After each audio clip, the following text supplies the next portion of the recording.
know, I'm just cheering.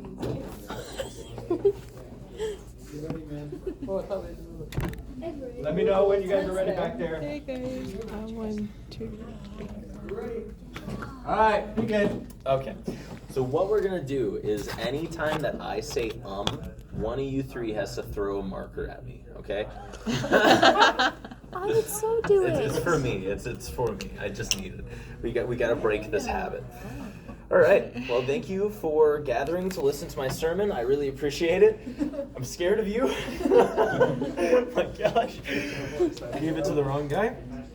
Today I want to share a message about change and chaos and how with Jesus we can stand on top of it and bring order into an otherwise chaotic place and chaotic time.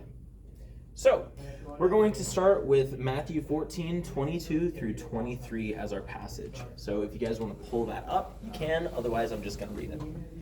Wow, it's taken everything in me to not say Don't do it. Okay. I'm reading out of the English Standard Version. Immediately, he made the disciples get into the boat and go before him to the other side, while he dismissed the crowds.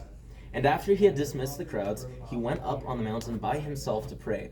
When evening came, he was there alone, but the boat by this time was a long way from the land, beaten by the waves, for the wind was against them. And in the fourth watch of the night he came to them, walking on the sea. But when the disciples saw him walking on the sea, they were terrified and said, "It is a ghost," and they cried out in fear. But immediately Jesus spoke to them, saying, "Take heart, it is I, do not be afraid." And Peter answered him, "Lord, if it is you, command me to come to you on the water." He said, "Come." So Jesus got out of the boat and walked on the water and came to Jesus. But when he saw the wind, he was afraid and began to sink. He cried out, "Lord, save me." Jesus immediately reached out his hand and took hold of him, saying to him, "O you of little faith, why did you doubt?" And when they got into the boat, the wind ceased, and those in the boat worshipped him, saying, "Truly, you are the Son of God." Again, that was Matthew 14. So I think that we've all been in a place where we felt like we were sinking. Where, oh God, there it is. Where, no. It's okay. Where the things going on in our life were so loud and stormy and obnoxious that we took our eyes off of Jesus and looked inward to our anxieties, looked inward to our fears. Chaos in that moment, right, began to take over. The order in our life no longer seemed orderly. We looked away from Jesus. And this is what we see Peter doing in this passage. He looks away from Christ, and because of that, the order that Christ had given the water disappeared. And it just turned into like normal water, like just no form, nothing. And because of that, because that's what water is, Peter sank into it.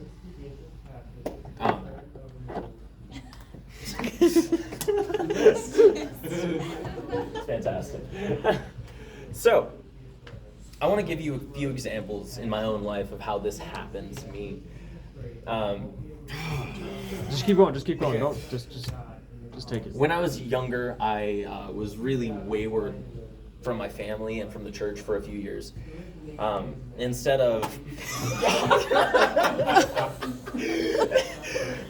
looking to Jesus in my worries, I decided to start looking to the people around me, right? I tried to find friends, I tried to find girlfriends. I was just holding on to whatever I could to find a place, right? And I think that this is a big part of growing up in America, or in Western cultures in general. You know, people say, you should go find who you are. Go find yourself. Go to college, find yourself, right?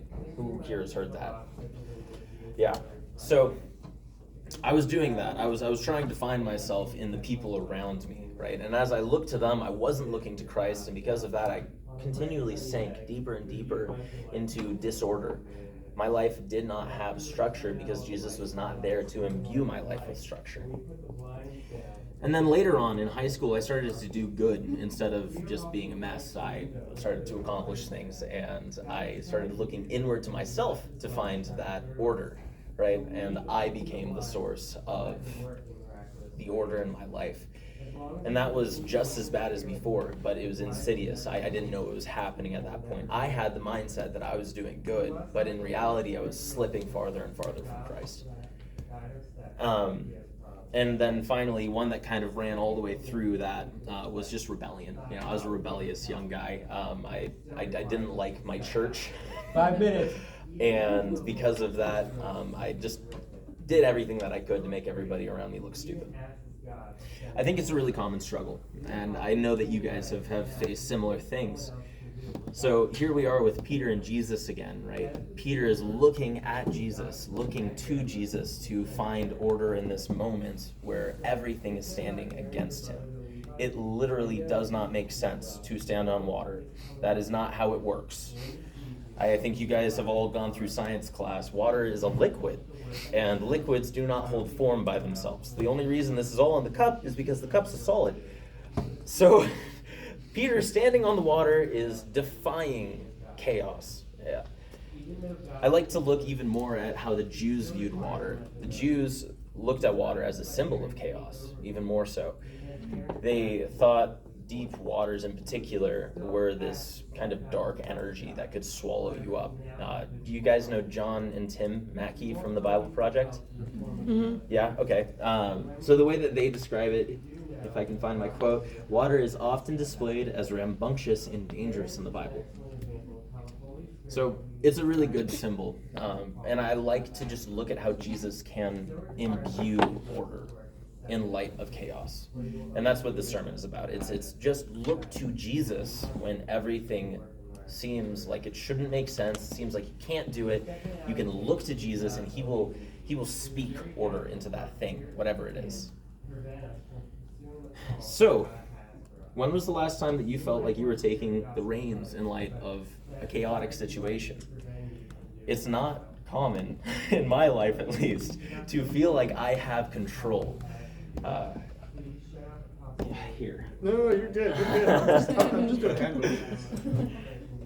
Last night, my car broke down, and we actually felt like we were in control, even though the car wasn't working and we needed to figure out how to get home. Alexis and I were able to look at Jesus in that moment instead of getting freaked out. And that's because of practice. It's because we've done that a lot. We've done the whole chaos, look at Jesus, feel okay thing. So I want to challenge you to do the same thing. I want to promise you that the next time that I'm feeling overwhelmed, I'm going to look to Christ and ask him to give me order in light of whatever's going on. And I want you guys to tell me that you're going to do the same thing. And remember it. Actually do it. You know, only once. I don't want you to promise that you're going to do it every single time that you feel anxious ever, because that's unreasonable. But just do it one time. Do it the next time you feel anxious and see how it goes. I think that in a world where all of us were doing that 100% of the time, we would have a very different church than the one that we have. I think that we have a lot of divisions and weird lines in the church that are built around people being self-centered. And if we were looking to Christ to instill order, we would not have those lines. We would have one church, one group of Christians. It would be great. That's my sermon. Sweet.